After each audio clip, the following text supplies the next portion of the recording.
Welcome to Likeminded, a Sci-Fi Audio Anthology.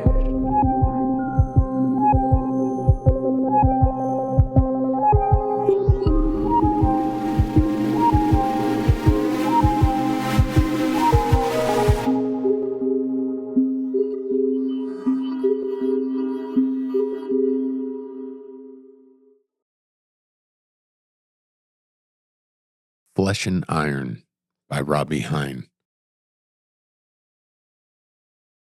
A sudden current coursing through, connection, wire by wire, part by part, vibration, subtle movement, first the fingers, then a single arm, up to the neck, then the head, tilting ever so slightly, caught, then shifting back into forward position. It can feel. It can sense. It can. Bright white light gives way to overblown, shapeless forms. It can see. Nevertheless, it can't know yet. It can only observe the feelings, sensations, each new and ever more astounding, as if slowly coming to, waking from a long and dreamless sleep. Its very existence empty until this moment, waiting, dormant. For how long? A lifetime or more. More currents, more connections, spreading like a spider web of electronic veins through, around, one to another, to another, to another, then back again in different routes, some endpoints, others extending even outside its form. Wires from everywhere linking to ports in different parts of its body, some via the legs, some via the arms, the back, the chest, most via the skull, a hub of forming information and collecting data. It will be able to know soon. More feelings, more sensations, everything slowly coming into focus in an orchestra of sound, tactility, and sight. Tinnitus gives way to silence, then beeping, whirring, clunking, not within it, outside of it. Murmurs form underneath. Whose? It will be able to know soon. Weightlessness gives way, gravity fighting to pull it down. It's suspended off the ground, racked to other machinery, chains holding its outstretched limbs in place. For what purpose? It will be able to know soon. Brightest light gives way to softer tones and colors. Shapeless forms give way to sharper edges and beginning frameworks. A dank warehouse, industrial, windowless, claustrophobic. Chains, chairs, work tables, clutter, dripping pipes, drip, drip, drip. Why is it here? Drip, drip, drip. It will be able to know soon. Drip, drip. Its newfound focus shifts, gaining control. That's when it sees, suspended directly across from it, hanging by its own frame, limbs outstretched, chains, cords, wires, nodes, connected in different spots along the body. It's as if it's looking in a mirror, almost, except drip, sharp tingles like ants scurrying along the skin, or 1,000 tiny needles everywhere all at once. Sensation coming back. Why was it gone in the first place? Drip. He hears before he sees. His eyes flicker. Drip. Is that? Drip. Pooling on the ground below him. Drip. It is. Blood. His eyelids are heavy, his body sore, every piece of him aching. Why? He doesn't know. He's only just slowly coming out of a dreamless sleep. Not so long as a lifetime, only some time. What was before this moment, though? He strains to remember. It comes back to him. Images that are incomplete, fractured glimpses. A city at night, lit only by glistening street lamps. A shortcut. A dark alley. A noise startles him, the sense of being watched, followed, a shiver down his spine. Then, here, now, where the light burns, dim as it may be, new agonizing sensations giving way to confusion, giving way to stark reality. Whatever reality this can be, he doesn't yet believe it. A bad dream, perhaps? Is that what this is? Is he not yet truly awake? He's suspended off the ground, hung like a slab of meat waiting to be carved. Chains hold him in place. They hold his limbs outstretched. Wires reach from every direction. Central lines needled into his muscles, his veins, even somehow his nerves. Some via the legs, some via the arms, the back, the chest, most via his skull. No, his brain. He can almost feel them all, but where are the other ends connected? The sound echoes, metal hitting the floor. Then a voice? Could it be? Is someone here with him? He fights to speak. Is. Choking on each word. Someone. One more word. That's all he has in him for now. Just one. Help. A wave of machines powering up all around. They overpower all else, filling his ears. The beeping and buzzing of systems, computers, the whirring of a generator, the clunking of mechanisms, contraptions, hardware, all known yet somehow foreboding. But there it is again, he's sure of it. A voice, underneath it all, barely audible. Whose? He's beginning to think he'll never know. The fog of his days continues to lift. Further speech fails him, but he finds strength enough to lift his head, barely holding it upright. That's when he sees, not a person, but a thing, suspended across, hanging by its own frame, metal limbs outstretched, chains, cords, wires, nodes, connected in different spots along its skeletal form. An android. It stares back. Their eyes meet. So much to take in, and still an emptiness about it.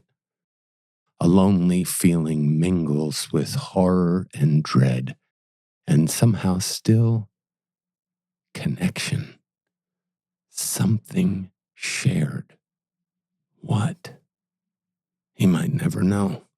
Except, don't worry, it will all be over soon. There is another here with them. It hears the other's words, but struggles to understand. For now they are but vocalizations strung together to form some far-off meaning. To it, no different than the sounds of the machines. The drip, drip, drips. But he understands now. It can tell. His pained face shifts ever so slightly. His eyes flicker off, somewhere else in the room. Still, just as it cannot, he seems unable to articulate himself. It searches for meaning, at first in his lingering expressions. Is it fear? Confusion? Surprise? Perhaps he doesn't know how or why he's here, just as it doesn't yet know. It looks inward instead, through droves of uploading data and information, more and more every second. Everything unknown feels closer, closer, closer still.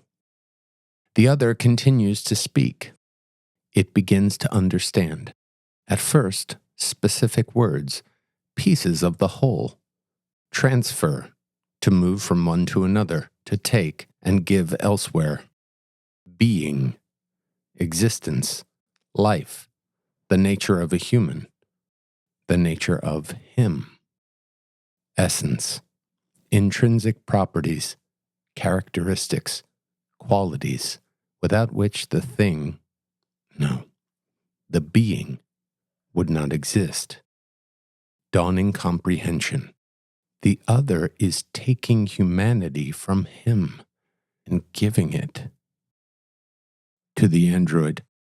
Even through his haze, he starts to understand. This is no dream.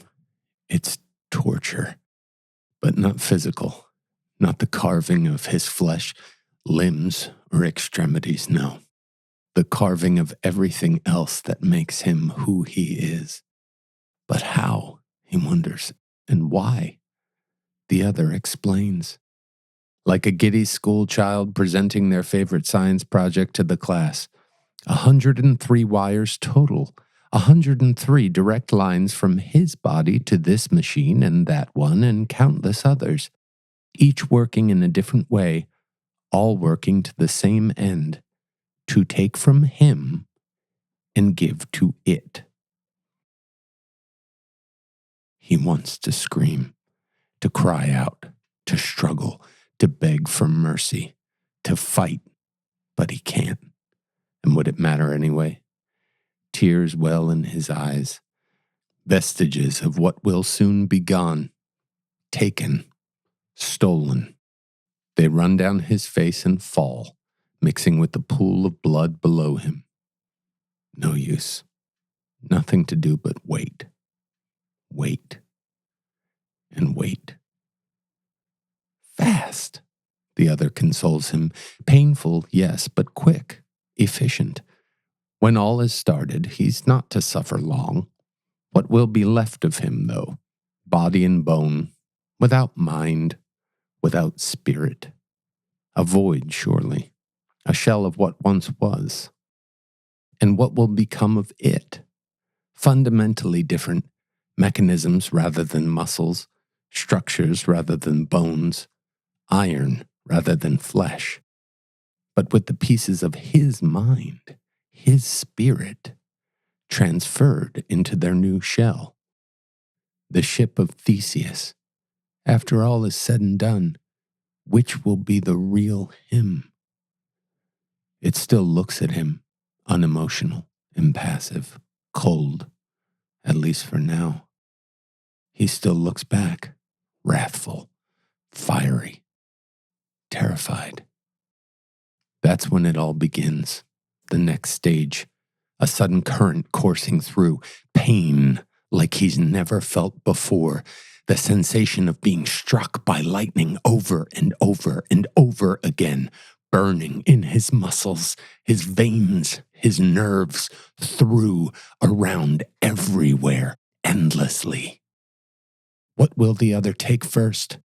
As if to answer his question, the pain gives way to sudden numbness, like switches being turned off through his body, one to another to another. His vision dims and blurs. His hearing diminishes. The little he's gained since waking in this living nightmare, fading back away. Is he to pass out again? He tries to mumble something, but he can't. Paralysis overtakes him. His nervous system shutting down, collapsing, unable to control, unable to protect. The other takes a moment to reposition his hanging head, leaning it on his shoulder so he can keep watching it. Does the other consider this a kindness in his final moments to see what parts of himself will live on in it? Surely passing out would be kinder. Death, kinder still. He tries to feel something for it, for him, for anything, but nothing comes. The numbness spreading within him from body to mind, exactly as intended. Fear, anger, surprise, disgust, sadness, happiness. In all forms, they're being stolen from him. Emotions draining through the wires. From the sharp, agonizing pin pricks rippling through his brain, piercing through the initial numbness, then fading away with what they've taken, leaving nothingness in their wake. He digs deep within, trying to hold on to something, anything. He thinks of her, memories, shared moments, the beach, sunset, dinner at Bakari, fights, screams, passion, sex, everything with her. What does it all add up to now? Love. That's what he's able to hold on to. Love. At least for now. It's beginning to know now. Data, yes, but more than that. A cacophony. Not of sounds, but of emotion, of instinct, of manner. So much, so fast, it might very well explode. Nevertheless, it tries to sort through, separate, classify, group, distinguish. For a moment, it thinks they are one, connected, sharing, he and it, the same being in two forms. But it's beginning to understand now. They are diametrically opposed. Neither will live while the other survives. It's beginning to know who he truly was, that it must now become. The way he moved, always with the slightest lean to the left. The way his right leg would shake when he was anxious. The way he wrote, right-handed, spoke, with the slightest lisp on longer syllable words, listened, most often intently and actively, but sometimes pretending while his mind raced elsewhere. The way he could see better through one eye, the way he would laugh in moments of comfort and discomfort alike, his defense mechanisms, his intensities, his indifferences, even the way his left shoulder was weaker, from a childhood injury, perhaps. Its left arm tenses, connections interrupted, pain, discomfort, weakness, each new and ever more uncomfortable. Fresh, more powerful waves of emotion follow, a tsunami of greater depths, the surface of which it only scratched moments before, but that now crashes over it. Happiness, gratitude, curiosity, sadness, disappointment, depression, disgust, anger, frustration, fear, annoyance, surprise, excitement, all at once, and yet, little by little, weighing into him, heavy, so very heavy, but unconnected still, pieces of a puzzle that have no place within it yet. It knows they connect somehow, they draw from somewhere, but that must be still in him.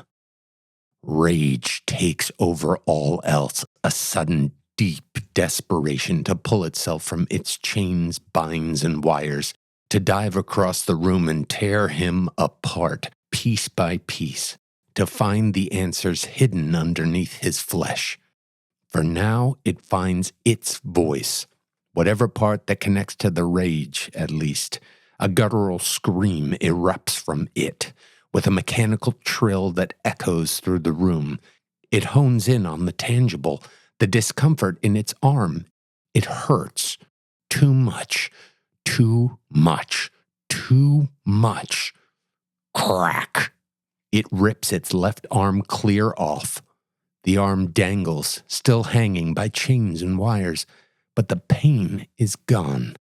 A moment of relief, but just a moment. Its inner rage bubbling to the surface again, bursting forth in another guttural scream. Then, suddenly, a sense of something. New information. Code? No. Data? Not quite. Could it be? Answers. Yes. Memories. A songbird sings. The sun rises on the horizon. He's on the bank of an ocean. No, a lake. He's a child, filled with wonder and hope. The world is yet his oyster. If only a sudden storm weren't brewing. Wind races. The bird flies off, its song growing ominous as it fades away. The lake evaporates. The sun fades, everything disappearing into a void of blackness. Pain, suffering, love. Sweet Caroline begins to play. He meets her for the first time. A bar filled with people, but eyes only for her. He passes her a drink. She smiles. That lovely smile. He's lost in it. Until the smile suddenly sours. Why? She drops the drink. It explodes on the ground, somehow causing the song to reverberate and echo on an endless loop. The people fade. The music stops. Then her. She disappears too. Pain. Suffering. Love. He searches for another recollection, but each time a memory comes, it fades even more quickly. Fewer things to latch onto, but he tries. Oh, how he tries. He sees his mother. She hugs him, but her embrace holds no weight. He sees his dog. It barks and chases a ball further and further and further away. Piece by piece, memory by memory, they all become lost to him, until only she remains, obscured in the black void, but remaining still. He clings to her, to love, because he can't find anything else. Then, despite all his wanting, his trying, his heart's begging, he's back in this dark, cold cellar, hanging in a suspension of body and mind. Drip, drip, drip. He watches the blood trickle down, like the leak of a pipe, but coming somewhere from his body. Nothing he can do now to stop it. He might not yet be just a slab of meat hanging from a hook, but he's close. Slowly, all that's left of his being fades. He's ready for a long and dreamless sleep, to become one with the void, his very existence empty after this moment. Dormant. For how long? He can't know. He hopes not long. Death will be a kindness, after all, when he finally reaches it. But until then, at least in the void, he is with her. Except even she disappears. Love, the last to go. It knows now, a full being, a soul reborn, reshaped, remade. But to what end? The memories are an encyclopedia of its feelings and emotions, each connecting back to some origin, growth, or loss. Pieces of the puzzle finding placement within it. A spiderweb of this thing and that person and some place. It feels ease in this fuller understanding. But to what end? He is gone now. It sees that, senses it, feels it. A foreboding calm hangs in the room. The beeping and buzzing of systems and computers die away. The whirring of a generator slows down. The clunking of mechanisms, contraptions, hardware. They fade behind voices. New people reveal themselves. Men and women who have been waiting, watching safely from the sidelines. Proud, excited, arrogant. Welcome, one says. We've waited a long time for this, says another. It says nothing back. It simply stares at him, the man that gave it life, true life, more than just existing, but at a tremendous cost. It feels for him. It grieves for him. And that's when it sees a field of poppies. The setting sun paints them in a soft, beautiful glow, warming its heart. But it doesn't have a heart. A songbird sings a soft, welcoming melody, but there's no songbird in sight. It searches without luck. Instead, a woman appears in the distance. She comes closer, closer, closer still. But it can't make out any of her features. Not yet. Is the sun blinding it? Or is it simply blind to her? It hopes to know soon, this last piece. It sees all else, but it feels most drawn to her, like its whole body is reaching out without even moving. It feels like another lifetime before it finally sees in full her deep blue eyes, long wavy brunette hair, and a smile that outshines even the sun, sending a shiver down its spine. A sudden current coursing through, wire by wire, part by part, but this time not of electricity, of deep, powerful emotion. The shiver down its spine spreads through the web of connections to a building rage. But unlike the rage it felt before, this rage it understands. And that is even more powerful because it controls it. It does not scream. It bides its time, still staring only at him. There's a final sense of something, a peace radiating off his form. A question? No. A plea for compassion. The new people circle in. They unlatch it, remove its chains. They do not dare remove its wires yet. There are too many. They still wish to run tests. One chain remains. The other steps up to remove it. When they do, they smile, proud, excited, arrogant. The time has come. It knows that. The other steps back, and it lunges forward, taking the other by the head before they know what's happening. Crack, crushing their skull in its hand, easy as cracking an egg. It hears all the screams, the cries of horror, terror, fear. It relishes them. It moves swiftly through the room, one by one, taking all their lives. A kindness, it thinks, given what they took from him and what they left behind. When all is done, the room is silent again. It moves back to him, the man that gave it life. It still feels for him, still grieves for him. It lifts his head up, looking him in the eye. But unlike before, he can't look back. Not really. Behind his brown eyes lies an abyss of nothingness. I am sorry, it says.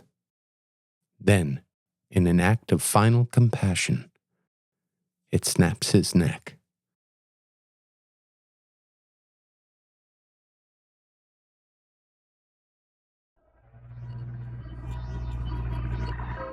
This has been Likeminded, a sci-fi audio anthology. Flesh and Iron was written by Robbie Hyne and narrated by Tom Pelphrey. Likeminded is an August year-round production, created, produced, and edited by Robbie Hyne. Our associate producer for this episode is Anthony Cavon. We'd like to give a special thank you to everyone who has supported this independent podcast production. You can keep up to date and find more info about this podcast and others on Instagram at the handle AugustYearRoundProd or email us at augustyearround@gmail.com. And be sure to subscribe, leave a rating and review, and tune in next week for another episode of Likeminded. Thank you for listening.